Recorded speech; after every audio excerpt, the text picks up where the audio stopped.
Então, novamente, uma boa noite a todos. Agora retornando na página correta, na página da Associação Espírita Cristã Francisco de Assis. Então, nós vamos dar início para o nosso 16º encontro do estudo da introdução ao estudo reflexivo, lá da Federação Espírita do Estado do Mato Grosso. O título é A Influência dos Espíritos em Minha Vida. Nessa parte a gente vai estudar espíritos perturbadores. Então nós vamos fazer a nossa reflexão inicial, vamos fechar os olhos. Entre em contato com você mesmo em essência, buscando sentir-se profundamente.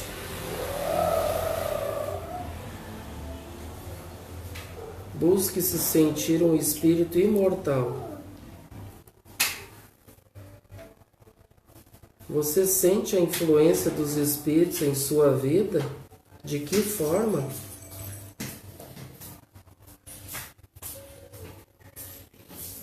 Essas influências são causadas por bons ou maus espíritos?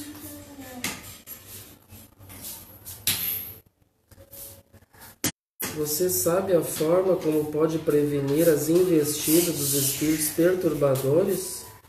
Você a tem utilizado?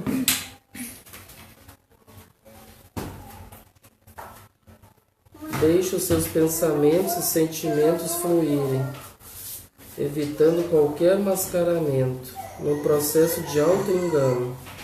Seja verdadeiro ou verdadeira com você, analisando-se com autenticidade.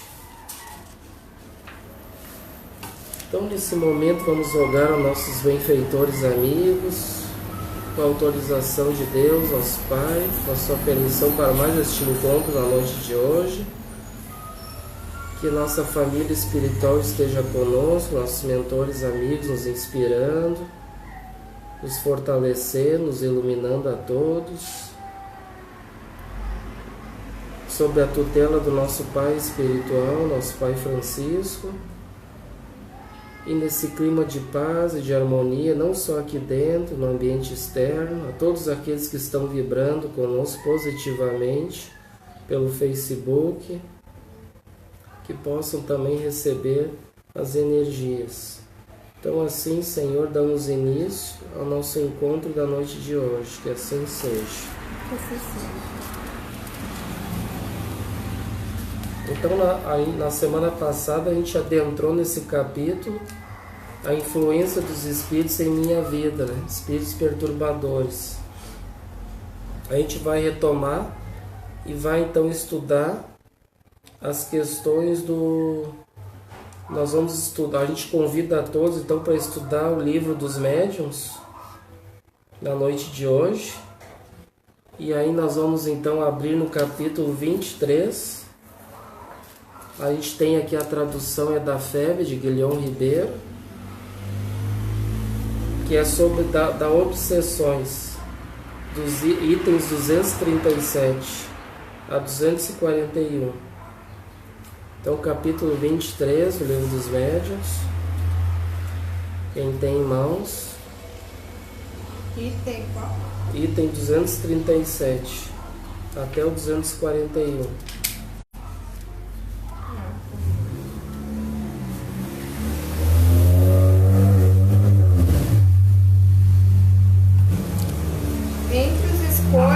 Que apresenta a prática do Espiritismo, cumpre-se coloque na primeira linha a obsessão, isto é, o domínio que alguns espíritos logram adquirir sobre certas pessoas. Nunca é praticada senão pelos espíritos inferiores, que procuram dominar. Os bons espíritos nenhum constrangimento infligem. Aconselham, combatem a influência dos maus e, se não os ouvem, retiram-se. Os maus, ao contrário, se agarram àqueles de quem podem fazer suas presas. Se chegam a dominar algum, identificam-se com o espírito deste e o conduzem como se for a verdadeira criança. A obsessão apresenta caracteres diversos que é preciso distinguir e que resultam do grau do constrangimento e da natureza dos efeitos que produz. A palavra obsessão é, de certo modo, um termo genérico, pelo qual se designa esta espécie de fenômeno, cujas principais variedades são a obsessão simples, a fascinação e a subjugação.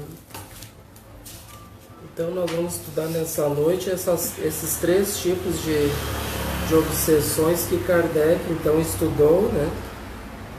E nos trouxe então explicando cada um deles. E nessa obsessão simples que nós vamos nos ater agora, então aqui diz o seguinte, que na verdade simples é só no nome, né? Que na verdade é um processo também bem delicado, né? Que a gente deve nos ater, é todo um cuidado. E diz aqui, ó, nunca praticada senão pelos espíritos inferiores, né? Ou seja, então sempre eles que vão vir nos dar ideias ruins, né? Nos sugerir maus pensamentos, nos levar para o mau caminho. E os bons espíritos nenhum constrangimento infligem, né? Eles aconselham, combatem a influência dos maus e se não os ouvem, retiram-se. Então aqui um detalhe bem importante, ó.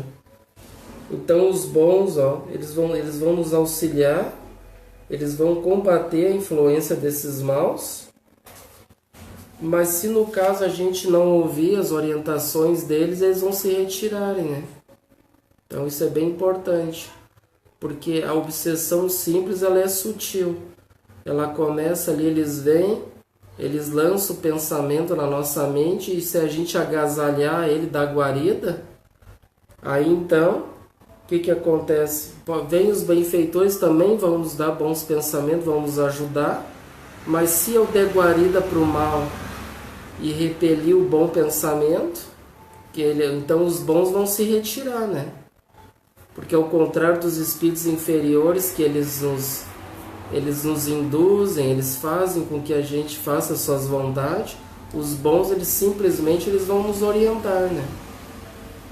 Nos orientar, nos levar para o bom caminho, mas nunca vão nos obrigar, né? Essa é a diferença. Porque os espíritos bons, os espíritos superiores, eles respeitam as leis. Eles cumprem as leis e respeitam a lei de liberdade, a lei de livre-arbítrio. Então, como nós somos livres já para fazer as nossas escolhas, nós vamos escolher os bons ou os maus, né? Então, é simples no nome, mas ela começa ali com pensamentos, né? E se a gente for dando guarida a esses pensamentos, agasalhando, aceitando, aí diz aqui que eles vão então aqui os maus, ao contrário, se agarram àqueles de quem podem fazer suas presas, ó. E se chegam a dominar algum, identificam-se com o espírito deste e o conduzem como se for a verdadeira criança. Entendeu? Então é nome no simples, mas ela é bem grave. Se a gente agasalhar, deixar eles tomar conta dos nossos pensamentos, eles vão nos conduzir todos os nossos pensamentos, né? Eles vão estar sempre nos influenciando para fazer aquilo que eles querem. Vão fazendo as vontades deles e nós vamos aceitando, fazendo aquilo tudo que eles querem. Então veja que uma obsessão começa com a simples, mas ela é bem perigosa, né? E é dessa simples aí, que não tem nada de simples, que começam os outros processos, né? E aí que nós vamos ver mais adiante. Então aqui ele fala, cujas principais variedades são a obsessão simples, a fascinação e a subjugação.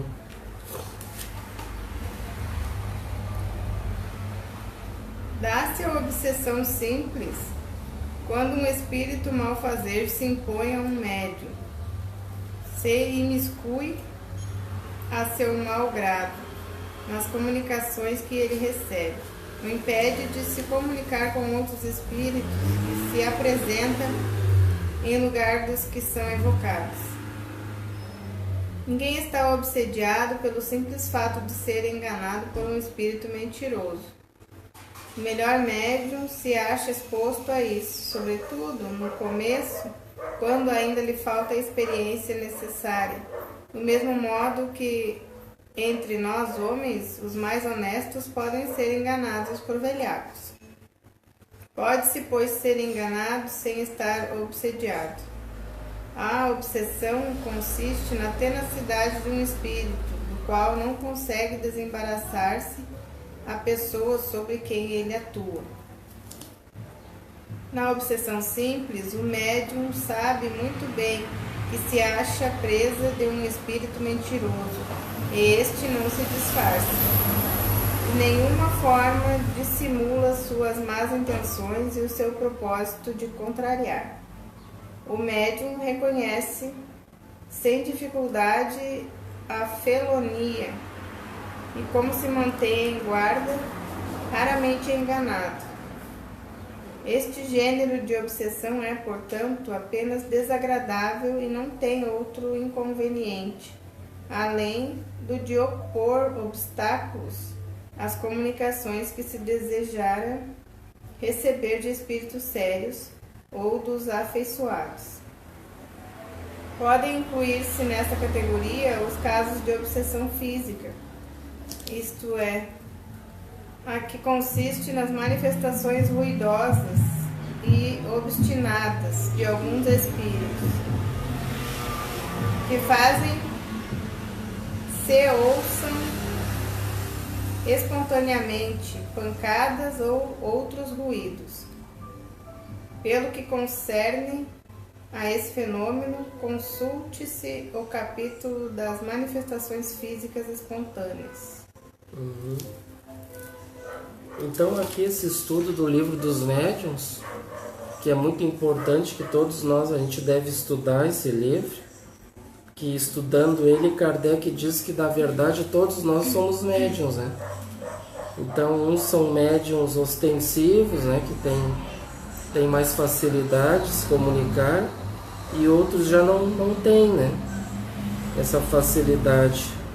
Mas todos nós a gente é inspirado, né? Então aí entra esse processo de obsessão simples, que daí parte para as outras obsessões. Porque nós todos sendo médiuns, então todos nós vamos comungar de pensamentos de espíritos, né? Se todos nós somos, nós vamos atrair espíritos à nossa volta, bons ou maus, né?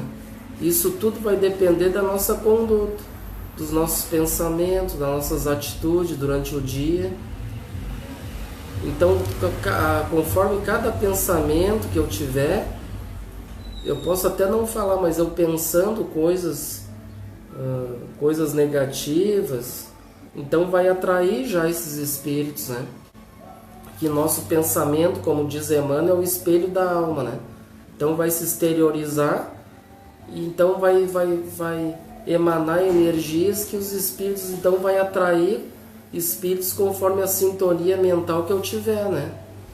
Então eu vou emanar essas sintonias, essas energias, e vai atrair espíritos, assim como a energia da prece, né? É muito importante quando a gente faz uma prece de coração, uma oração sincera, então nós vamos emanar também uma energia, né? E aí então vai atrair bons espíritos. Então é um processo assim que a gente deve estudar bastante, deve nos ater a ele, principalmente assim quem é médium ostensivo, né? Que tem dificuldade. É importante a todos aqueles que já são trabalhadores também espíritas e trabalham em reuniões mediúnicas, que deve estudar, né? Esse processo aqui de obsessões, que é um processo que é muito comum, né? É muito comum, todos nós a gente sofre esse processo, né? Ao contrário de que muitos, às vezes a gente pode comentar que está sofrendo uma influência, a pessoa já vai se ofender, dizer, não, eu não tenho influência nenhuma, né? Eu não sofro influência dos maus, eu sou bom, aquela coisa toda. Pode se melindrar, não aceitar. E na verdade todos nós sofremos a influência dos maus, tanto dos maus quanto dos bons, né? Isso é importante a gente saber. Porque a gente vive hoje no nosso planeta de expiações e provas. onde o mal ainda impera. Então as sintonias, as energias do nosso planeta são energias negativas, né? Que permeiam pelo nosso globo. Então essas energias são tudo aquilo que nós mesmos a gente emana, né? Através dos nossos pensamentos, que vai gerar uma psicosfera, vai gerar uma energia exterior, uma energia ruim, né? Então que os espíritos inferiores fomentam essas energias ruins, né? Fomentam, e quanto mais pessoas sintonizarem com eles no mal, melhor para eles, né? Porque é o que eles querem, né? Fazer com que o nosso planeta fique atrasado. Mas só que a gente vive um período que não há mais tempo, né? Que chegou o nosso tempo de nós nos tornarmos um planeta regenerado. Então, como esses espíritos, muitos deles ardilosos, eles já sabem, então eles fazem de tudo para atacar todo e qualquer trabalho do bem. Toda e qualquer pessoa que esteja se esforçando, fazendo um trabalho no bem, vai sofrer esses ataques. Porque não vamos pensar nós que, mas eu sou espírita, né? A gente procura fazer o melhor possível, tudo, quem não deve, não tem. Mas não importa, todos nós vamos sofrer ataque. Principalmente nesse período de hoje. E inclusive a orientação dos benfeitores espirituais é que o ataque das trevas está muito intenso. Então não é uma coisa assim que a gente quer assustar as pessoas, mas sim alertar as pessoas, alertar todos nós. E eles nos alertam. Então a gente deve nos ater, estudar bastante, procurar assim refletir, discernir os nossos pensamentos, o que está surgindo em nossas mentes, as nossas atitudes, porque isso tudo vai refletir, né? Vai refletir essa consequência dessas influências, né? Tanto boas quanto más. E a gente até tem como sugestão também, a gente estudou aquele livro do como é que é o nome do livro que a gente estudou assim, ele é uma síntese é um estudo assim, que é uma síntese, é um resumo de várias obras do Manuel Filomeno de Miranda, né? Psicografia do Divaldo Franco. Então ali vai dar casos de obsessões assim que a gente estudou bastante, né? E que faz com que a gente reflita. Principalmente assim, todos os espíritas devem estudar o livro Tormentos da Obsessão. Então aquele que não leu esse livro ainda, Tormentos da Obsessão, leiam este livro, que é um livro assim que vai fazer com que a gente reflita o que nós estamos fazendo da nossa vida. E dependendo daquilo que a gente fizer da nossa vida, que vai ter consequências depois no mundo espiritual gravíssimas, né? Dependendo das consequências, né? A gente estudou bastante casos lá, né? Desse livro. Então fica uma dica para todos estudarem, né? Esse livro que a gente estudou é Obsessão e Movimento Espírita, que também é de Alírio de Cerqueira Filho, esse livro, da Federação Espírita do Estado do Mato Grosso. Então ele faz essa síntese, né? Ele faz um resumo de várias obras, inclusive essa, o Tormentos da Obsessão. Então quem quer de repente conhecer um pouco de cada, ele pega os principais casos, né? Os mais graves, vamos dizer. E o livro Tormentos da Obsessão, ele dá relatos de espíritas falidos, né? Espíritas falidos no mundo espiritual.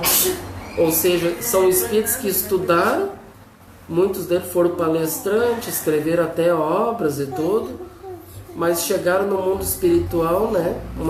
Pobres espiritualmente, sofrendo nas mãos dos malfeitores, né?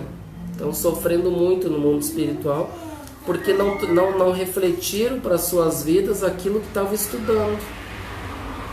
Isso é muito importante, porque não basta eu ir numa casa espírita, ouvir palestra, ou então eu participar de estudo, mas se eu não estou fazendo esforço, não estou refletindo aquilo, eu não estou fazendo um esforço para me entender aquilo ali, procurar fazer um esforço, praticar aquilo, que daí não vai resolver, né? O que adianta eu ir tudo, mas eu não refletir aquilo? Então eu vou sofrer as consequências, né? Que vão ser graves. Então é isso que aconteceu com eles, não sentir no coração aquilo, e principalmente a gente deve trabalhar em nossas vidas as virtudes, né? Porque é muito comum, e nessa obra mostra que teve uns que até fizeram muitas coisas, mas para os outros, né? Tem uma outra obra do livro do irmão Jacó, do Frederico Figner, né, que foi o dirigente lá da Federação Espírita Brasileira, de Chico Xavier também, que é um livro fantástico. E lá ele dá relatos da sua vida, né, o que aconteceu quando ele desencarnou. Que ele, durante a vida física, ele foi uma pessoa que ele tinha muito dinheiro, ele era um empresário muito rico, ele deu muitas coisas materiais para as pessoas, rancho, muitas coisas ele dava, mas ele foi uma pessoa que não trabalhou, né, a sua parte interior. E aí então ele chegou no mundo espiritual totalmente opaco, totalmente sem luz, né? E aí então ele teve que fazer todo um trabalho para poder fazer sua recuperação espiritual, né? Que não foi nada fácil. Então fica as dicas para a gente estudar, quem quiser se aprofundar, né? Que é muito importante. Então aqui diz assim nesse livro, ó, que a gente está estudando: a obsessão simples, apesar do nome, não é uma simples obsessão. Ela se caracteriza pela ideia infeliz, constantemente emitida ao obsediado, que, por não realizar o exercício do discernimento, acaba por recepcionar essa ideia, dando início ao processo obsessivo. Dessa forma, estamos diante de um fenômeno incisivo, muito prejudicial àquele que o mantém, pois é a porta de entrada para mais profundas ações perturbadoras, provenientes da esfera espiritual inferior. O espírito Manuel Filomeno de Miranda, portador de rico conhecimento a respeito da obsessão, estuda em seus livros psicografados por Divaldo Franco a problemática obsessiva. Na introdução do livro Nas Fronteiras da Loucura, o benfeitor espiritual especifica 3 etapas da obsessão simples. Então, letra A da obsessão simples: recepção da ideia perturbadora. Então, vejam só aqui, ó, a gente então acabou falando, Manuel Filomeno de Miranda, que ele faz um trabalho fantástico sobre essas obsessões, né? Que é como se fosse André Luiz, um repórter também no mundo espiritual, trazendo, né, esse trabalho, os relatos do mundo espiritual. E aqui ele ele fala sobre um outro livro. Então a gente falou outros livros, agora fala um outro livro do mesmo autor, Nas Fronteiras da Loucura. E que lá então ele fala nessa introdução 3 etapas da obsessão simples, ó. Letra A: recepção da ideia perturbadora, né? Ou seja, então é aquilo que nós estávamos refletindo antes. Eles vão vir e vão lançar a ideia perturbadora nas nossas mentes, né? Então nós vamos dar guarida ou não, né? Nós vamos aceitar, ou podemos repelir a ideia fazendo uma prece, pedindo auxílio dos benfeitores, não aceitando, analisando através do discernimento, né? Através do discernimento, vendo que não é uma boa ideia, que essa ideia vai nos levar a uma atitude equivocada, né? Uma atitude infeliz. Na letra B, ele diz intercâmbio mental. Então o que vai haver ali? Então eu dei guarida, vai abrir um campo, né, de intercâmbio mental entre eu e essas entidades perturbadoras. Então, ou seja, vai criar um campo, né, uma psicosfera negativa, e que então vai dar guarida a esses malfeitores. Então, que vai gerar esse campo, esse intercâmbio mental entre nós, né, encarnados, e eles desencarnados. Então a gente já criou esse campo, né, esse intercâmbio. E letra C, reflexos da interferência. Então nós vamos refletir conforme aquilo que nós vamos dar guarida, né? Então eu vou aceitar, eu vou deixar eles entrar dentro da minha vida espiritual, dentro do meu campo, né, espiritual, dentro da minha mente, né? E aí então vamos sofrer reflexos dessas interferências, né? Que aí vai ter consequências, né, nada boas, né? Então, segundo essa análise, compreendemos claramente que não se trata de um episódio corriqueiro, simples, mas de uma ocorrência grave que merece a nossa atenção. Então, ao contrário que muitos podem ler ali já de cara, não, obsessão simples eu nem vou ler porque é simples, né? Então é um caso, né, o tiro de letra, como se diz, né? E na verdade, então, a gente deve refletir bem, né? A gente deve analisar, porque como a gente refletiu antes que a gente vive 24 horas no dia sob ataque intensivo das trevas hoje, né? Então a gente deve, todo cuidado é pouco, né? Todo cuidado é pouco, e fica um alerta vermelho para todos nós, né? Vamos ter cuidado, né? Cuidado quando eu tiver um pensamento equivocado, um pensamento infeliz que vai gerar uma atitude infeliz, equivocada, cuidado, né? Cuidado, vamos voltar atrás, vamos fazer um discernimento, virtude do discernimento, para bloquear essas ideias. Não, essa ideia não é de mim, eu não sou assim, eu não quero, né, ter pensamentos infelizes, atitudes infelizes, então eu quero, né, me conectar com bons pensamentos, né? Então fica o alerta, cuidado, não tem nada de simples aí, né? Que então a abertura para este campo com os malfeitores, então nós vamos sofrer esses reflexos de interferência deles nas nossas vidas, e que vai nos levar a outras obsessões que nós vamos ver agora. Então, próxima obsessão por fascinação, é a próxima do Livro dos Médiuns, né? É a próxima, né?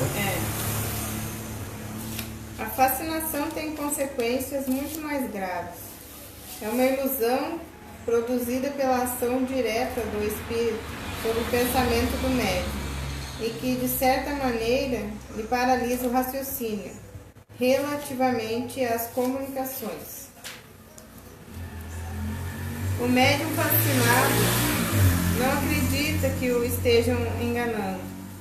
O espírito tem a arte de lhe inspirar confiança cega, que o impede de ver o embuste e de compreender o absurdo do que escreve, ainda quando esse absurdo salte aos olhos de toda a gente.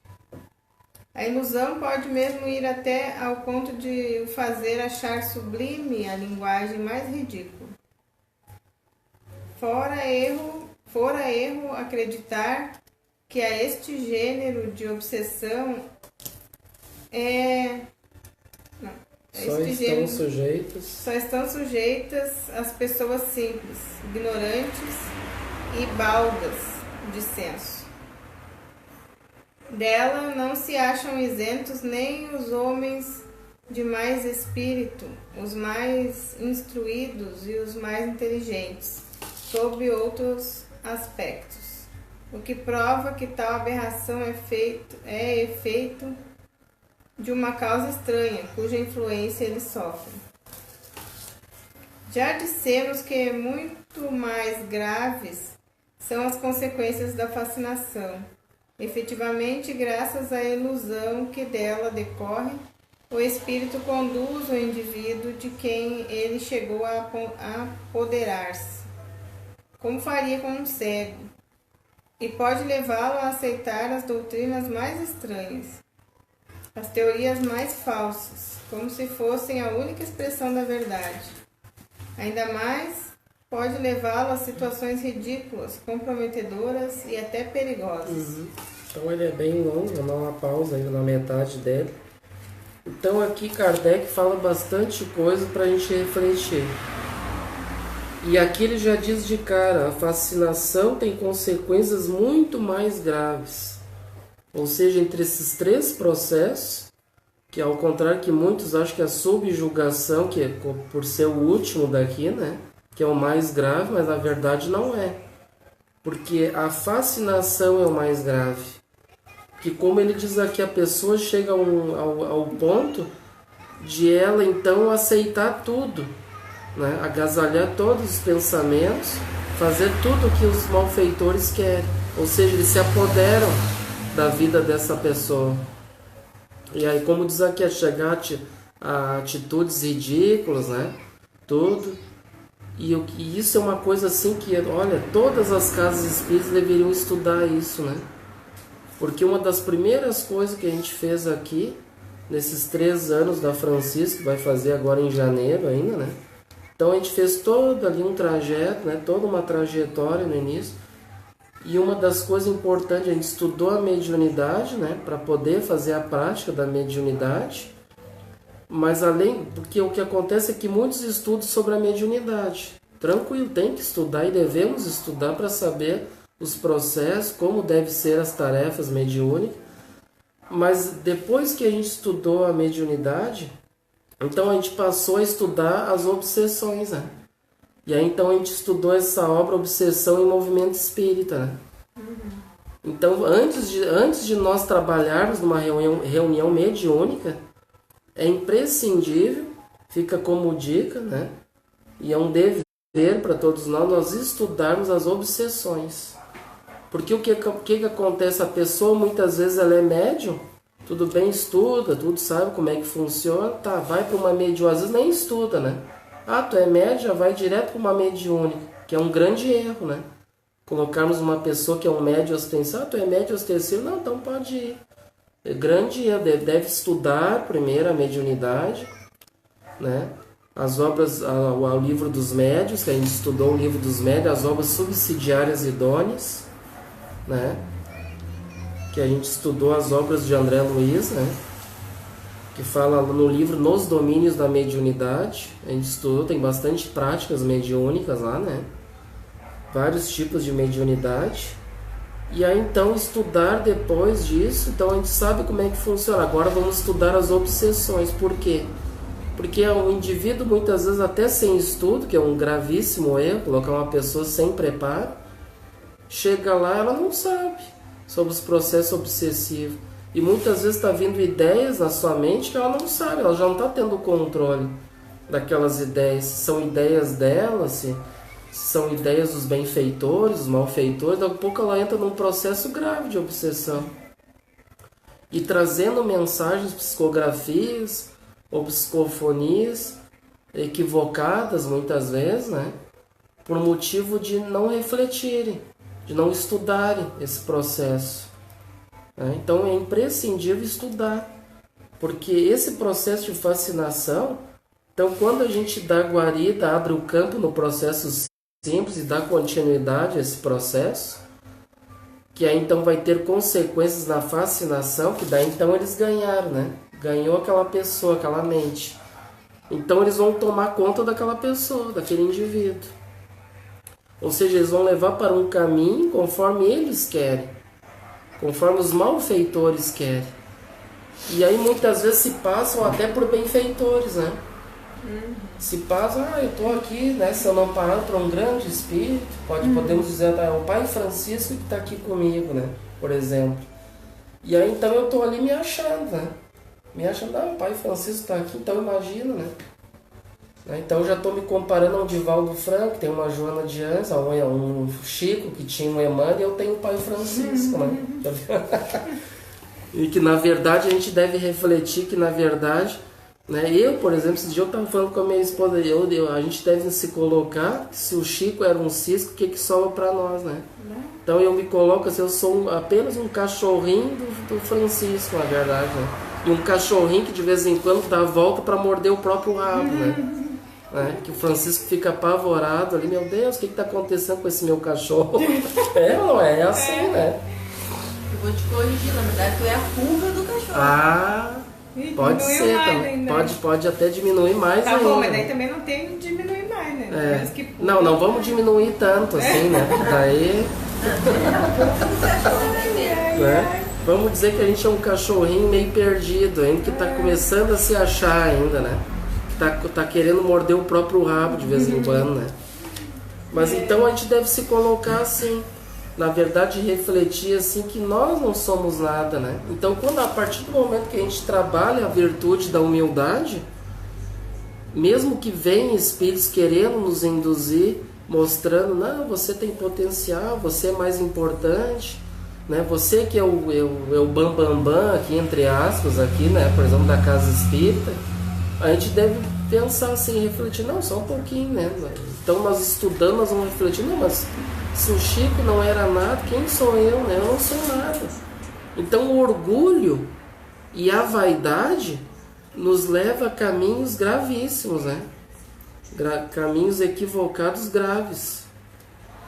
E que vai ter consequências, como a gente refletiu antes nesses livros que a gente mencionou, como o livro Os Tormentos da Obsessão, que lá tem um caso, lembra do caso do espírito Leôncio? Que ele foi um espírito que ele, aqui encarnado entre nós, ele começou a atacar os próprios espíritos, né? Tipo assim, ele se achava que ele era o melhor, ele participava, ele fazia questão de ir nas reuniões mediúnicas de outras casas para desmascarar médiuns, né? Então, que na verdade, quem é que tem esse direito de fazer isso, né? Mesmo sabendo que tal médium possa estar equivocado, e que mesmo assim, quem somos nós para julgar o outro? Nós devemos então analisar, né? Como Kardec diz, passar tudo pelo crivo da razão. Surgiu uma mensagem psicofônica, ou, né, uma psicografia, vamos analisar pelo crivo da razão, e que inclusive nos ensina no próprio livro dos médiuns, né? Que tem comunicações lá, até de Jesus, lá, de espíritos benfeitores lá, que veio nas reuniões mediúnicas de Kardec, se passando por benfeitores, e que ele analisou mostrando que eram mensagens apócrifas. Mensagem apócrifa, ou seja, mensagens falsas, né? Então tudo deve ser passado pelo crivo da... mas foi um... Às vezes tem na casa espírita que não deve acontecer aquele que, entre aspas, mas tem aquele o melhor médium, né? Eu sou o melhor médium dessa casa e quero ver quem diz o contrário. Eu sempre digo isso, né? Ela diz isso porque por enquanto é só ela, né? Ostensivamente falando, né? E aí então deve ser passado pelo crivo da razão. Mas é o melhor médium da casa espírita. Melhor médium? Existe melhor médium, gente? Com certeza não existe, né? Então não importa, deve ser passado pelo crivo. Foi ele que passou. Não, se foi o melhor médium, então não precisa nem analisar. Vamos ler que foi o benfeitor, aquela coisa toda. Todas devem tratar todo mundo igual. Todos devem ser passados pelo crivo da razão. Mas o médium estudou, né? Tudo bem, ele estudou as obsessões, tudo pronto. Então vamos trabalhar na mediúnica. Está preparado, vai praticar na mediúnica. E muitas vezes acontece, mas eu sou um médium novo, né? Aquela coisa fica meio, né? Meio assim, tímido. E aí surge uma oportunidade para ele transmitir uma mensagem. Mas tem um melhor médium ali, entre aspas. Como é que eu vou passar na frente dele, né? Aí então, na verdade, não deve ter discriminações, né? Se surgiu a oportunidade, que transmita a mensagem, que vem. Se no caso o médium esse, ele se melindrar, alguma coisa acontecer, isso é uma coisa particular que está acontecendo com essa pessoa, né? Nós não devemos nunca, jamais, querer colocar ninguém, né, como dono da razão. E não deve haver discriminações, né? Ou seja, o grupo é uma família. Então aquele grupo que está trabalhando ali, todos são conscientes, e todos que estão ali não... mas um tem 20 anos, o outro tem, sei lá, tem meses. Não importa, quem vai dizer que esse que tem meses ele é mais experiente que aquele que tem 20 anos aqui de doutrina, né? Talvez ele foi um médium muito mais preparado, já trabalhou muito mais que o outro.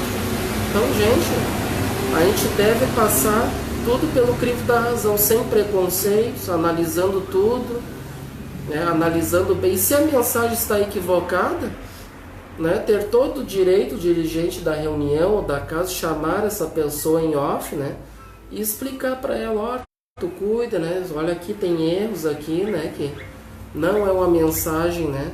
Uma boa mensagem, né?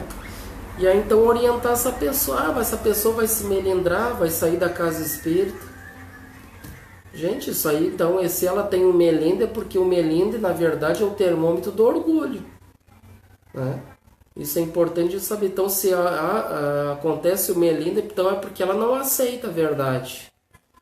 E muito provável já está então passando por esses processos obsessivos. Porque quando eu chego ao processo de fascinação, quando eu vou falar para alguém que está de repente sob influência, que as suas mensagens estão equivocadas, que não são de um benfeitor, e ela não aceitar e dizer que muitas vezes até eu que estou louco, Então essa pessoa ela está passando por processo de fascinação, né? Porque por que o processo de fascinação é gravíssimo? É porque a pessoa não aceita, né, que ela está passando esse processo de obsessão, que está sofrendo influência. Ela não aceita, né? E ai de quem alguém dizer que eu estou, né, passando por influência ou que estou obsediado.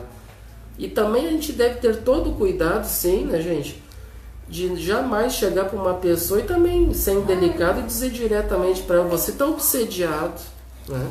A pessoa vai sofrer um constrangimento forte, né? A gente chegar para ti e falar: cara, tu está obsediado, você está... Não, a gente deve chamar em particular, dizer: olha, está acontecendo isso, que eu estou vendo tuas atitudes, né? Essas mensagens estão equivocadas, de repente está sofrendo influência. A gente sabe que todos nós estamos passando por influências negativas, né? O ataque das trevas muito intenso, e principalmente sobre nós espíritas e médiuns, né? Que está muito forte, muito grande. Então todo cuidado é pouco, como a gente diz. Então, se eu tiver humildade e aceitar a orientação desse irmão, então com certeza eu posso remover, né, esses processos obsessivos, né? De analisar tudo, de, né, receber uma ajuda ali, de fazer orações, vigiar os pensamentos. Então eu posso me libertar desse processo. Mas quando eu achar que eu que sou o dono da razão e que os outros estão errados, aí então muito cuidado. Quando a pessoa quando ela começar a pensar que ela é o cara, cuidado. Cuidado, porque aí então já está num processo de fascinação grave, hein? Que deve fazer todo um trabalho de humildar o seu orgulho e a sua vaidade. E lembrar bem, né? Que nem nós, a gente procurar lembrar, que nem minha esposa às vezes dizia, né? Lembra bem lá do Francisquinho, né? Que não deixou até as roupas, nem as roupas levou lá do pai, que era rico, né? E usaram roupa de saco de batata velho, usou, né? Andava descalço, tudo, não queria nada, né? Viveu uma vida só na natureza, ali pregando, divulgando o evangelho. Então a gente tem esse pensamento de humildade, né? Que nós não somos nada, né? E que todos nós um precisa do outro, né? Porque a pessoa não é porque de repente a pessoa ela pode facilitar, né, um estudo, um processo, né, auxiliar em algum trabalho na casa espírita. Muitas vezes aquele outro irmão já tem uma dificuldade, já não é a área dele de trabalhar como facilitador, mas ele tem outros conhecimentos que ele pode muito bem auxiliar, né? Em outras coisas que, por exemplo, aquele irmão que está facilitando, ele não sabe, né? Então, aquele conhecimento que eu tenho da verdade não é o mesmo conhecimento da verdade que o outro tem, né? Porque todos nós somos importantes no universo, né? E isso é a fala do Paulo Henrique de Figueiredo, né? Então, todos nós somos importantes. Então, aquele que se acha que é o mais importante, cuidado. Porque mesmo aquele bem humilde, que tem dificuldade de aprendizado, ele é importante. Ou aquele que facilita um estudo, um processo, ele também é importante. Mas todos somos importantes. Porque mesmo aquele que não sabe, que tem dificuldade, mas o universo sem ele, né? O universo vai ficar desfalcado, né? Porque todos são importantes na criação e dentro do universo. E isso é muito importante, essa fala do Paulo Henrique de Figueiredo, que ele é um escritor e pesquisador espírita, fazendo um grande trabalho de pesquisa, trazendo para nós, né? Que ele tem um livro, Revolução Espírita. Quem quiser pode pesquisar lá no site, também Revolução Espírita, que ele está trazendo bastante conhecimentos e pesquisas inovadoras, né? Que nós estamos nesse período que a gente pode falar que nós estamos sofrendo ataque das trevas muito intenso. Mas não vamos nos ater a isso. Nós não devemos também ficar pensando assim: e agora o que vai ser de mim? Eu estou apavorado, o que eu vou fazer? Não, Não é para nos apavorar, nos assustar. É para nos alertar, orar e vigiar. E nós temos também um lado positivo, que nós estamos num período no movimento espírita muito importante. Basta nós termos olhos de ver, né? Nós estamos vivendo um período de revolução espírita, gente. Um período de revolução espírita. Né? Que nem, por exemplo, essa obra Gênesis, né? Que trouxeram o original e que sofreu várias modificações que nos outros que a gente tinha foram retirados, aquela coisa toda, né? Então eles resgataram o original, né? E muitas outras cartas de Kardec também estão sendo restauradas, né?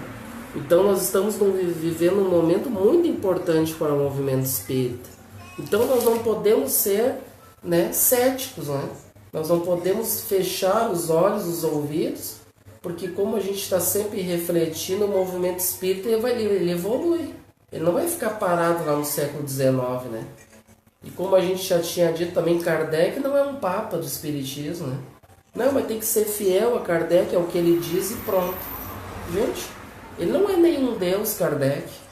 Ele é um facilitador, né? E cada um de nós temos pontos de vista diferentes. Daqui a pouco eu estou estudando isso aqui, eu tenho um ponto de vista, ele tem outro, aí somando tudo, chegar no mesmo contexto, né? Mas tudo evolui, tudo cresce na humanidade. E o movimento espírita também não fica estagnado. Mas nós devemos ter olhos de ver e ouvidos de ouvir, né? Então fica um convite para todos nós, né? Porque aqui ninguém é dono da verdade, ninguém está querendo dizer que nós devemos, né?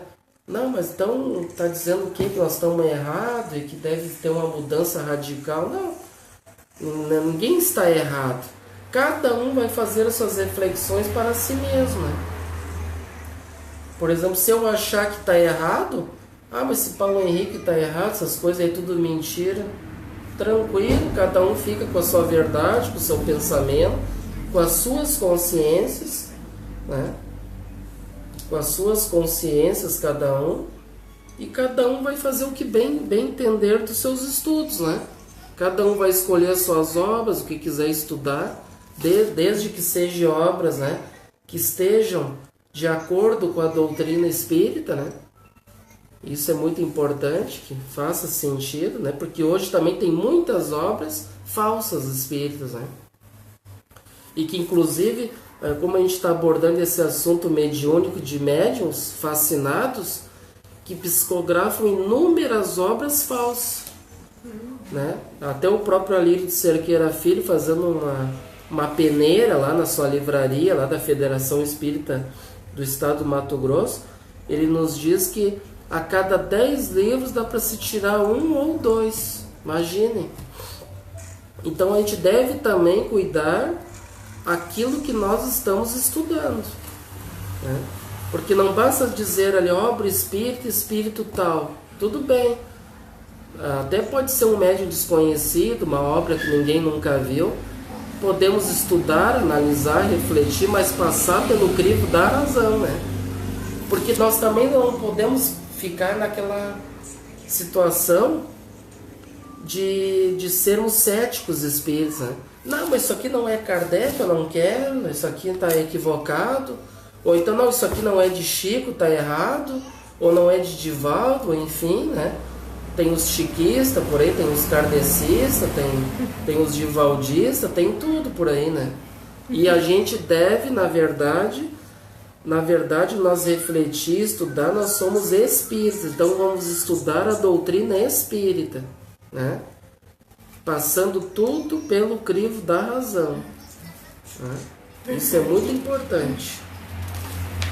Então vamos continuar, gente?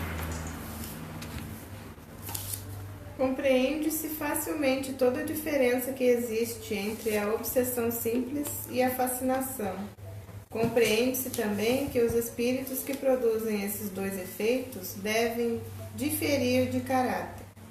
Na primeira, o espírito que se agarra à pessoa não passa de um importuno pela sua tenacidade e de quem aquela se impacienta por desembaraçar-se.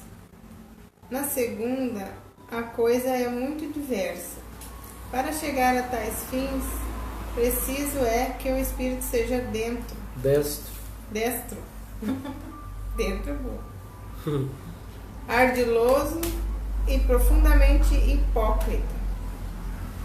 Porquanto não pode operar a mudança e fazer-se acolhido, senão por meio da máscara que toma e de um falso aspecto de virtude. Os grandes termos caridade, humildade, amor de Deus lhe servem como que de carta de crédito, porém, através de tudo isso, deixa passar sinais de inferioridade, que só o fascinado é incapaz de perceber. Por isso mesmo, o que o facilitador mais teme são as pessoas que veem claro. Daí, o consistir a sua tática quase sempre em inspirar ao seu intérprete o afastamento de quem quer que lhe possa abrir os olhos.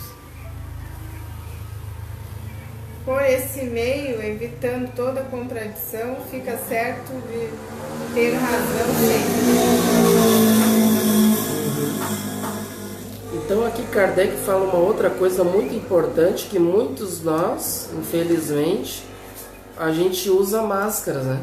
Não é eu que estou dizendo, é Kardec, né? Daqui a pouco vão começar, né? Vão começar a querer jogar pedra no Ederson aí. Mas tudo bem, né? Então aqui Kardec está falando uma coisa muito grave, o uso das máscaras. Então é aquela coisa que Jesus já diz lá no Evangelho: sepulcros caiados por fora, caiados, o que é caiados? É pintadinho, bonitinho por fora e cheio de podridão por dentro. Que na tua frente, oi meu irmãozinho, minha irmãzinha, tudo bem? Como é que tá? Ai, nossa, falta ter asinhas, né? Ai, fulano de tal tem asa. Coisa mais linda aquele anjinho. Aí por detrás, que o próprio Cristo diz por detrás, lança dardos peçonhentos, né? Ou seja, tu vira as coisas, sem vergonha, isso, aquilo, né? Esse aí não sabe nada, o que ele quer, né? O que ele quer, não sabe nada, aquela coisa toda, fica julgando, né? Fica falando mal, né? Fica difamando, né? Fica julgando, né? Aí o Cristo diz: atira a primeira pedra aquele que não tem erro, né? Que se todos nós somos imperfeitos, então eu devo olhar primeiro para o meu nariz, né? Primeiro para o meu rabinho, né? Antes de julgar o outro. Porque ninguém tem o direito de dizer que o outro é isso, é aquilo, sendo que todos nós estamos dentro do mesmo caldeirão, né? Todos nós somos espíritos devedores do passado, todos nós, sem exceção, principalmente aqueles que estão ali aparecendo à frente do movimento espírita, são os mais devedores, não são os anjinhos de asa, né? Então a gente deve nos colocar no nosso lugarzinho, né? Nosso lugarzinho de direito, e não se imaginando que está numa como é que é, uma poltrona, né? Onde os reis sentam, né? Achando que ele que é o principal, que muitas vezes se não tiver ele, acaba a casa espírita, né? Porque ele tem que fazer um altar para ele na casa espírita. Não sei, se eu sair dessa casa ela não funciona nada. Então a gente tem que pensar que todos nós somos substituíveis. Até o próprio Kardec questionou, né, o Espírito da Verdade, que o Espírito da Verdade, o próprio Cristo, né, que ele ficava alguns minutos com ele todo mês, e Kardec perguntou a ele: e se eu falhar? E se eu errar na minha missão, na minha tarefa? Aí o Cristo disse para ele: se você falhar, Deus não confia apenas a um homem a tarefa. Se você falhar, outro irá assumir o seu lugar. Então, ao contrário de que a gente pode achar, não, sem mim, como ela disse, a Francisco não existe, ou outra casa espírita, está muito enganado. Porque os benfeitores jamais vão confiar só o Ederson, o Adulcinei ou alguém à casa espírita. Sempre vai ter alguém que vai assumir o lugar daquele outro. Então, isso tudo serve de reflexões para nós.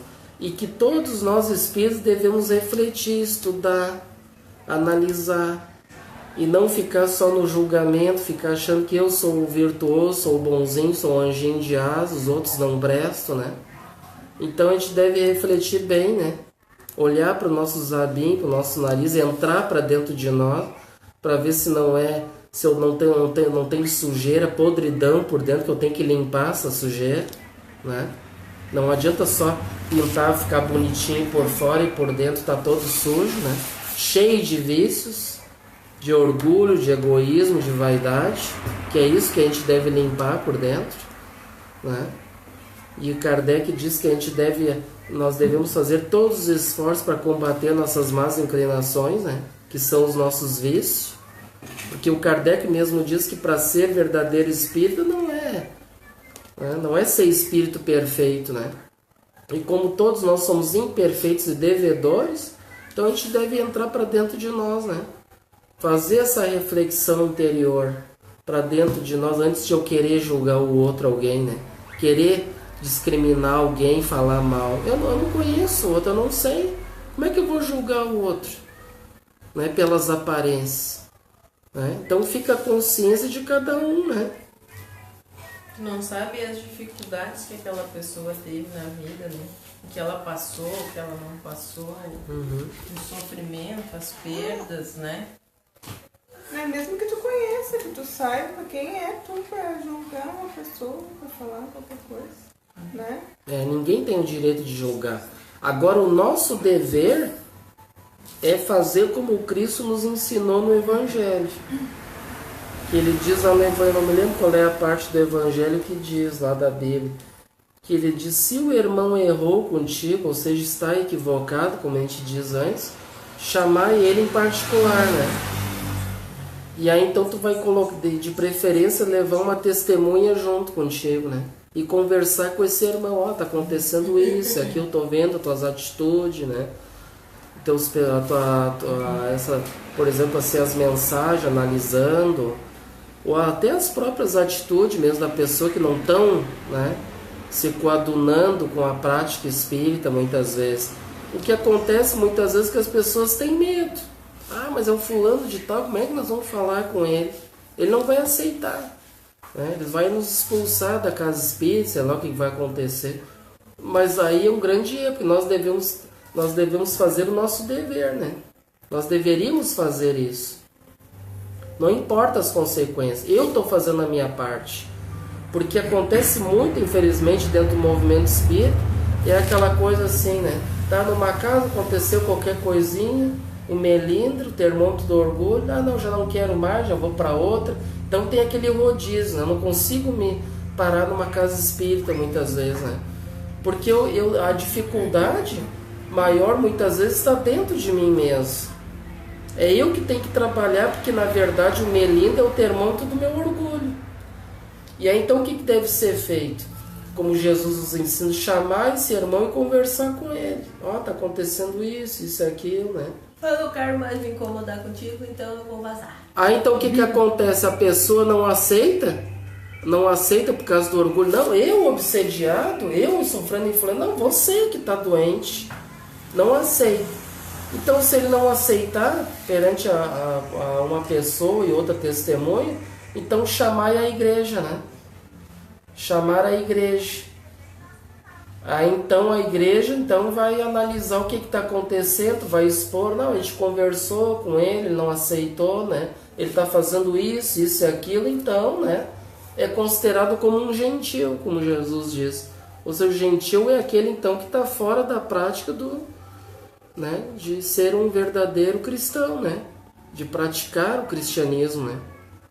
Então o gentil é uma pessoa considerada que não pratica, né? Que não... Então ela é convidada, no caso, a não exercer tarefas dentro da casa espírita. Claro, também a pessoa não vai ser proibida de entrar na casa espírita, isso não, né, gente? Que existem os trabalhos públicos, a pessoa tem muito bem o direito, ela pode continuar estudando, ela pode continuar indo à palestra, né? É diferente que ela não pode exercer as suas atividades, as suas tarefas, porque as suas tarefas estavam equivocadas, aí é diferente, né? Que está prejudicando o grupo, né, a ela e aos demais. Então não é justo. né? Então não é o Ederson, é o Cristo que diz, e Kardec diz que a gente deve, né, fazer os esforços, né? Então é muito importante. E aqui diz assim nesse livro, como o estado mais avançado da obsessão, o estado mais avançado da obsessão, a fascinação, se apresenta como uma espécie de enganação, na qual o espírito obsessor atua de forma falseada, aparentando ser de nível espiritual superior. A gente comentou, né? Eu sou o Pai Francisco, estou contigo, né? O que não corresponde com a verdade. O encarnado que se deixa fascinar é movido sempre pelo orgulho, vaidade, presunção e prepotência. Por isso não percebe a ideia enganosa que recebe e acaba por multiplicá-la. Isso acontece porque o obsediado está tão envolvido no fenômeno obsessivo a ponto de não perceber as próprias ações. E para prejudicá-lo ainda mais, os obsessores procuram afastá-lo daqueles que podem auxiliar na solução dos problemas, né? Então aqui ele está querendo ajudar, então não fica perto dele que ele, né, vai querer te tirar, né? Vai te tirar da turminha aqui, daí isso não é legal, né? E como acontece? E como consegue? Muitas vezes afasto muitas pessoas da casa espírita, né? E como consegue? Dentre as espécies de obsessão, a fascinação é a de natureza mais prejudicial, uma vez que os espíritos fascinadores não são tão ardilosos, atuando de forma muito sutil, que são capazes de enganar, além do obsediado, pessoas que com ele se relacionam, né?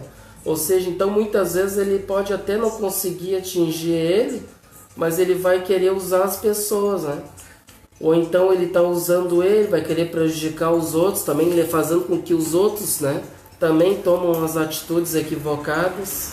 Muitas vezes, gente, levanta uma casa espírita inteira a processo de fascinação, né, de obsessivo grave, fazendo com que muitas vezes os benfeitores se afastam, né, porque todo o grupo está contaminado. Eles deram guarida, aceitaram as sugestões dos maus, eles tiveram que se afastar, né? Por livre-arbítrio, né? Então o fato de uma casa espírita ter o rótulo ali, casa espírita tal, cuidar, ela pode muitas vezes ela estar fazendo práticas equivocadas, né? Pode sim estar fazendo práticas equivocadas. Ou seja, ficou na mão ali de uma turma das trevas, né? Que é o que eles querem. Muitas vezes eles não conseguem afastar as pessoas. Uma das táticas deles também, que a gente estudou, né, nas obras de Manuel Filomeno de Miranda, é fazer com que a pessoa fique na tarefa, mas muitas vezes daquela forma tolhida, né, daquela forma melindrosa, daquela forma ali que, né, fica muitas vezes acabrunhado ali, né? Não quer conversar com os demais, ou fica então muitas vezes ali com ciúme dos outros, né? Fica julgando os outros ali em pensamento, ali, mas fica ali, né? Mas eu tenho que ir na casa espírita, que senão os obsessores vão me pegar, e aí o bicho vai pegar, né? Então eu sou obrigado aí. Mas aí existe obrigação, e aí muitas vezes a pessoa vai trabalhar na casa espírita ali, mas cabisbaixo ali, né? Chateado, muitas vezes porque não está aceitando, né, a forma de trabalho daquela casa. Ainda tem a situação de eu não saio daqui porque é a minha casa espírita. Como que eu vou abandonar a minha casa espírita? Tem isso? Tem. A pessoa não sai, não fala nada porque tem alguém que tem mais autoridade, então não abre a boca para não se incomodar. Quer dizer, ela está de duas formas incorretas. Uma porque não fala nada, não se manifesta dentro da casa espírita que ela trabalha vendo coisas erradas, né? Não então, passa por esse diálogo, essa conversa, né? E ainda fica se torturando, né? Porque fica dentro de uma casa espírita que não acolhe ela e que não faz bem para ela, né? Então ela fica se torturando e fica aconchegada pelos obsessores. Não tem outra coisa. Agora esse ditado que diz, eu não saio daqui porque é minha casa espírita. Por acaso a casa espírita é nossa, gente? A gente está ali trabalhando, tudo é uma família, né? Todos estão se ajudando. Mas alguns chegam a se colocar como a casa espírita fosse dela, né? Mas na verdade a gente deve trabalhar pela minha casa, no caso entre aspas, né? Ou pela causa espírita, que é bem diferente.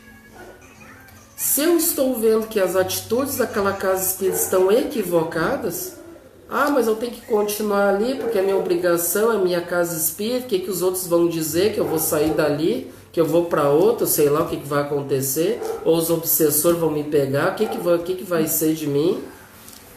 Gente, se eu estou vendo que aquela casa espírita está trabalhando de uma forma equivocada, e eu converso, e de repente eu converso com alguém, as pessoas não aceitam, gente, é todo o direito e o meu dever de sair daquela casa espírita, gente. Sinto muito, porque eu estou trabalhando pela causa espírita e não pela casa espírita. É diferente. Tem uma grande diferença.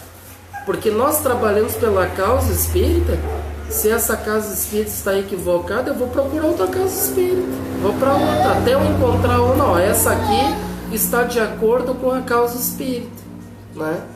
É uma família, todos têm um livre-arbítrio, um conversa com o outro, reflete, um ajuda o outro. Se o outro está com algum problema, ajuda, né? Ou então, se eu vou para outra casa espírita, de repente eu posso não conseguir, né? Me adequar, encontrar uma casa espírita adequada. Então, de repente, eu tenho uma tarefa, talvez eu vou ter que abrir uma casa espírita, né? Abre em qualquer cantinho, na sua garagem, qualquer lugar, abre uma casa espírita e vai trabalhar pela causa espírita. Porque, inclusive, hoje eu escutei assim de uma pessoa que ela diz assim, hoje, né, a tecnologia que a gente tem hoje, basta eu ter uma internet ali, que seja uma internet, não precisa ser muito rápida, uma internet boa, né? Qualquer internet mais ou menos, ter ali um bom celularzinho, eu posso ali ter um canalzinho no YouTube, que é grátis, o Facebook, né, que nem nós hoje, fazer um vídeo. Mas e quantos vídeos podem ser feitos por... né? E hoje anda rolando por aí a tal de fake news, né? Tantas mentiras rolando por aí, porque qualquer um pode fazer vídeo hoje. Qualquer um, como diz, basta ter uma internet, um celular, eu posso sair falando por aí, né? Aquilo que a pessoa quiser, né? Então aqui o nosso trabalho, né? Um trabalho sem personalismo, divulgando a causa espírita, né? Com bastante, né? Procurando trabalhar com bastante humildade, tudo, né? E aí então é importante, né? A gente saber trabalhar pela causa espírita, né? Eu me lembro que certa vez a gente encontrou um casal, que um deles era espírita e o outro era um bandista. A gente encontrou no mercado e eu conversei bastante com ela, né? Uma mulher. E ela disse assim, olha, a gente gosta das ideias de Kardec e gostaria de praticá-las, mas a gente anda por aí e vê que o processo está equivocado, né? E ela, por ser bandista também, que tinha uma visão totalmente diferente, ela disse, eu gosto, mas eu queria trabalhar numa casa de Umbanda, né? Com as ideias de Kardec. E eu não acho isso. E o pessoal da Umbanda anda trabalhando também de maneira equivocada. Aí eu me lembro que eu disse para ela, mas então por que vocês não montam, né, uma casa de Umbanda que use as ideias de Kardec, se vocês acham que isso é correto, né? Porque tu tem que trabalhar de forma que tu fique feliz com isso, né? Se tu não te encontra em lugar nenhum, então tu de repente está abrindo uma porta para que outras pessoas se sintam bem também, né? E a ideia é essa, olha, não me encontro em lugar nenhum, tá? Mas então por que tu não faz uma coisa para ti, então? Assume esse compromisso, porque é um compromisso. Se tu quer ter essa paz de espírito de achar que, olha, eu preciso trabalhar assim, dessa forma e com Kardec, então monta isso para tua vida e assume esse compromisso para tua vida. Mas o problema é que as pessoas não querem assumir compromissos. Pois é. Elas querem só ganhar, né, tirar o que de vantagem essa doutrina pode trazer para minha vida, né? Que é por que eu não me encontro em lugar nenhum? Ah, porque eu não aceito as ideias. Tá, mas e por que tu não acolhe as ideias, né? Por que tu não... Se faz bem para ti, por que tu não pode pensar vai fazer bem para outras pessoas se eu me aprofundar nisso, né? Se eu estudar, se eu acolher essas ideias, se eu tenho esse entendimento, por que eu não vou transportar isso pro resto do mundo? Entra naquela parte egoística de cada um, né? Então a gente deve trabalhar pela causa, né? Porque é como ela diz, a pessoa muitas vezes ela estuda tudo, né? E ela deve passar adiante isso, né? Trabalhar pela causa, né? Divulgar, não importa. Ah, mas a pessoa de repente está querendo se aparecer, né? Né? Mas olha, gente, a gente deve meter as caras, meter os peitos e deve, né? O próprio Emmanuel disse pro Chico lá que uma das maiores caridades é a divulgação da doutrina espírita, né? É a divulgação da causa espírita. Então a gente deve refletir, deve trabalhar e infelizmente, gente, o movimento espírita hoje ele poderia ser um movimento muito mais fortalecido, muito mais unido, né? Porque tem aquela frase que diz, né, em primeiro lugar, espíritas, amai-vos, né? Em primeiro lugar, amai-vos. E aí, em segundo lugar, instruí-vos, né? Ou seja, em segundo lugar, estudem a doutrina. Mas primeiro devemos nos amar, que é o mais primordial, que é o mais importante. Porque uma casa espírita onde há pessoas que não se amam, né? Que não são unidos, que não estão ali pela causa, abraçando e um ajudando o outro, tendo um pouco de humildade, né? Deixando a vaidade, o orgulho de lado, né? Então muitas vezes essa casa vai servir de pedra de tropeço para o movimento espírita. E que o nosso movimento espírita poderia estar muito melhor, muito mais avançado, evoluindo, crescendo, como a gente disse antes, refletindo que a gente está num período muito importante para todos nós espíritos. E devemos refletir e estudar e analisar. Nós não devemos ficar parados no tempo, lá no século XIX.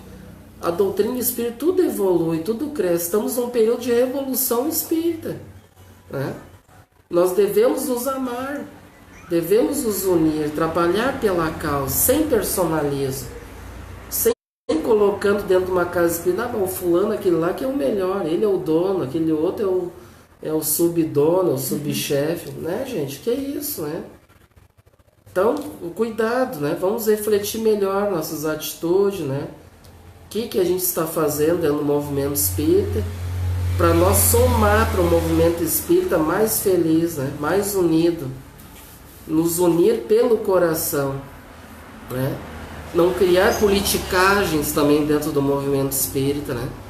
Que hoje está acontecendo muito, né? Partidos políticos, entre aspas, né? Partidários, né? Eu sou da parte tal, eu sou da outra, eu sou das, né? E aí fica aquela coisa ali que a gente deve trabalhar pela causa. É causa espírita, não politicar, não eu trabalho com fulano de tal, né? Ele que é o líder, ele que vai me guiar, ele que vai me orientar, sem ele não, né? Que é isso, né, gente? Então vamos refletir muito sobre isso, né? Então nós vamos agora adentrar na última, né? Na terceira, que é a obsessão por subjugação. Eu só queria colocar uma coisa. Tu é o meu doutrinário preferido dessa casa. Preferido é bom, né? Preferido. Mas qualquer coisa que acontecer contigo, a gente tem outro Ederson aqui também. Já tem dois, né? Qualquer coisa, não tem problema. Todo mundo é substituível, né?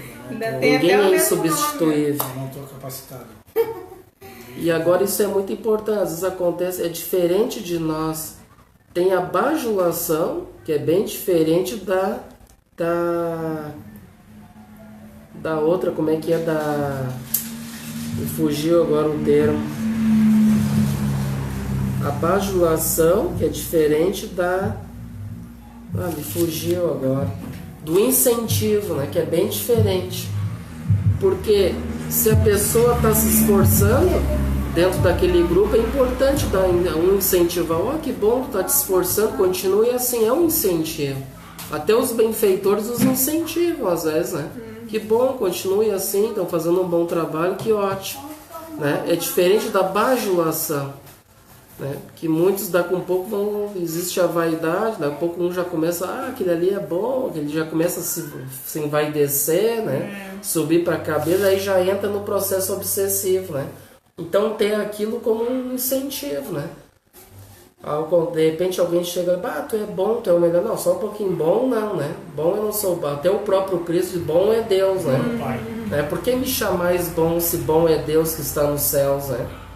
Então eu não sou bom, né? Nem Jesus disse que era bom, né? Não aceitou que chamasse ele de bom, né? O jovem chegou lá, bom mestre, querendo puxar no saquinho do mestre, aquela coisa toda, né? Querendo já ir para o reino do céu puxando o saco, né?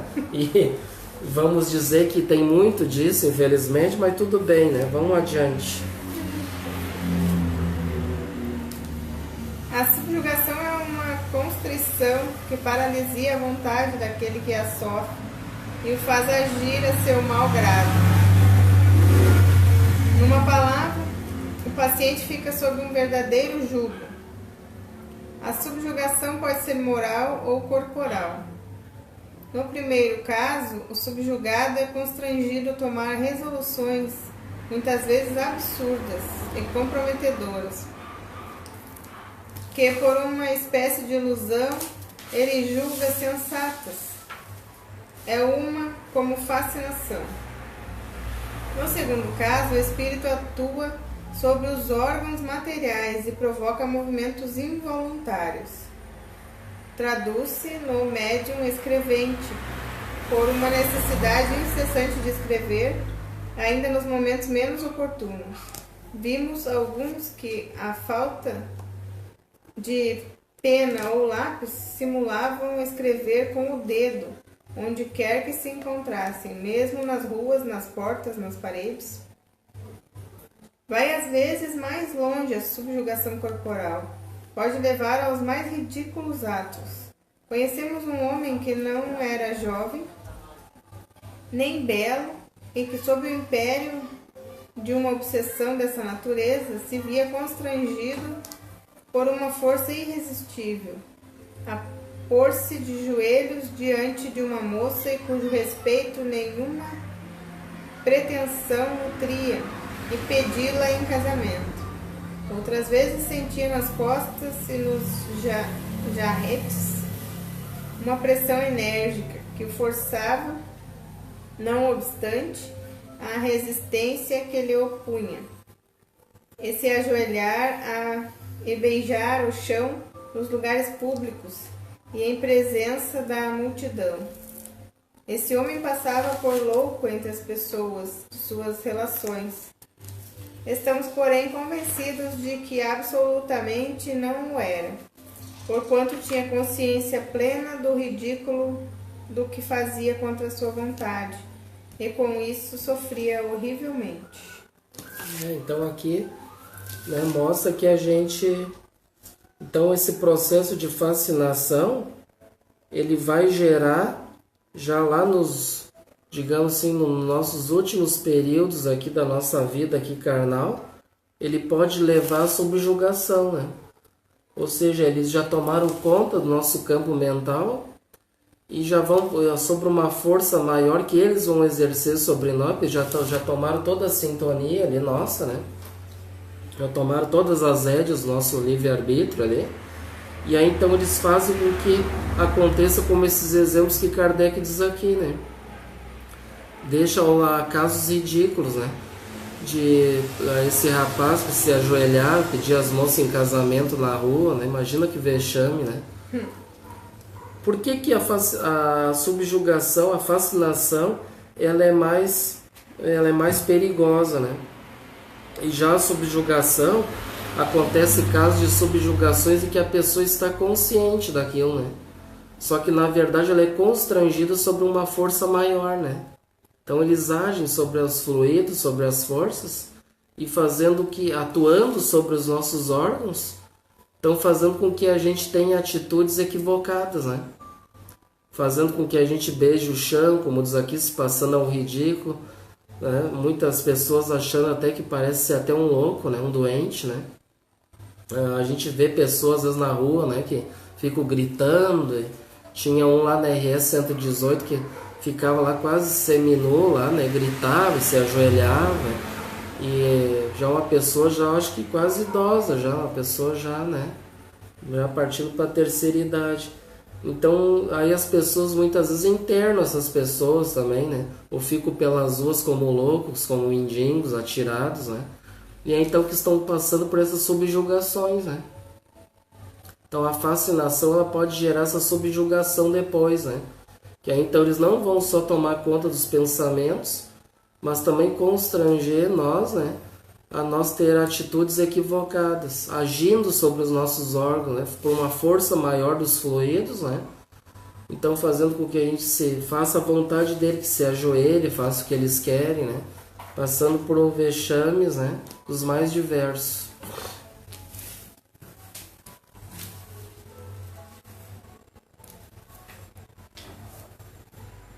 Dava-se outrora o nome de possessão ao império exercido por maus espíritos, quando a influência deles ia até a aberração das faculdades da vítima. A possessão seria para nós sinônimo de subjugação.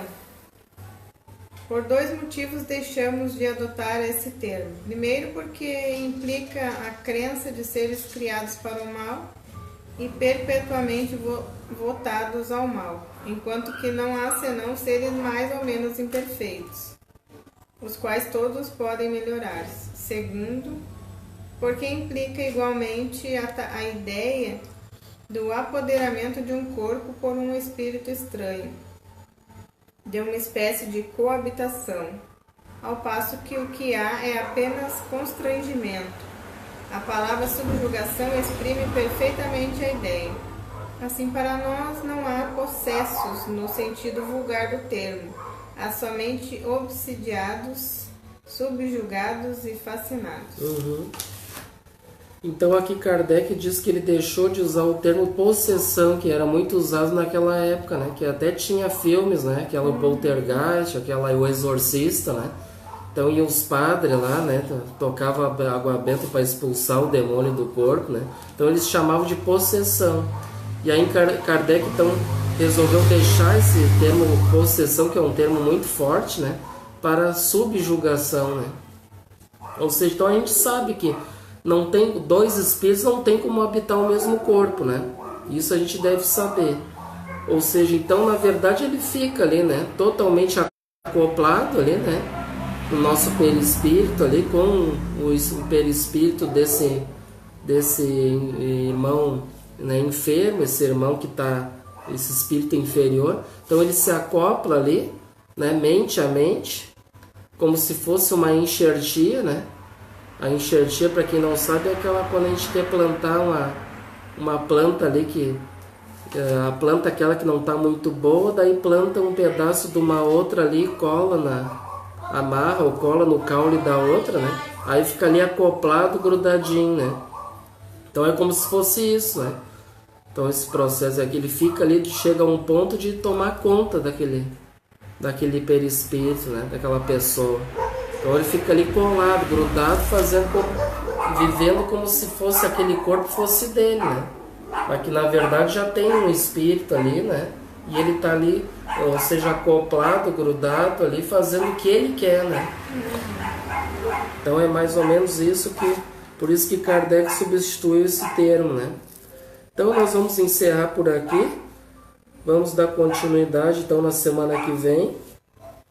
Né? Semana que vem nós vamos ver os meios de se libertar da obsessão. Então como é que nós vamos fazer para se libertar desses processos, né?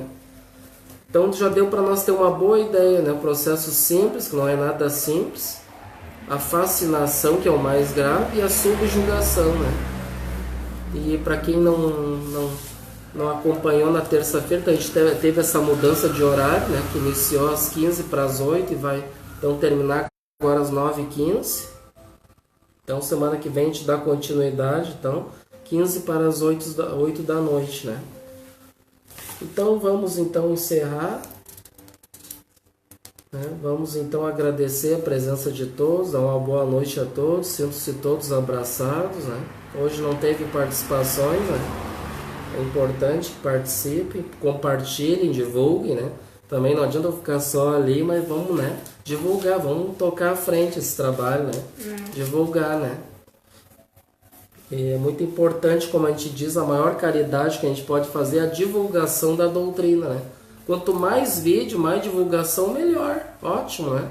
Porque a gente sabe que tem muitos trabalhos hoje, mas quanto mais, melhor, né? E cada um vai ter o seu contributo de uma forma diferente, né? Dentro do mesmo assunto, muitas vezes, mas cada um vai trazer um ponto de vista diferente, né? Então vamos fazer a nossa prece. Vamos então fechar os nossos olhos. Vamos então agradecer a Deus por essa oportunidade de estarmos aqui aprendendo à luz da doutrina espírita.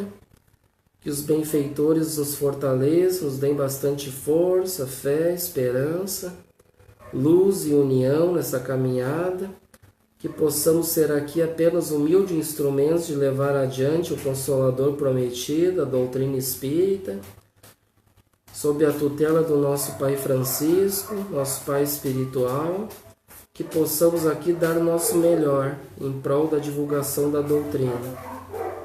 Que todos possam receber essas energias para os seus lares, aqueles que vibraram conosco positivamente e aqueles também que possam não estar nos acompanhando, que possam, que não vibraram, que possam também ser abençoados, os benfeitores, amém, que Deus abençoe a todos, aos nossos inimigos, que abençoe e ilumine a todos os nossos familiares e amigos encarnados e desencarnados.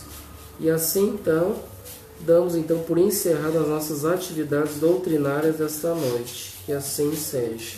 Que assim seja. Então uma boa noite a todos, até os próximos encontros.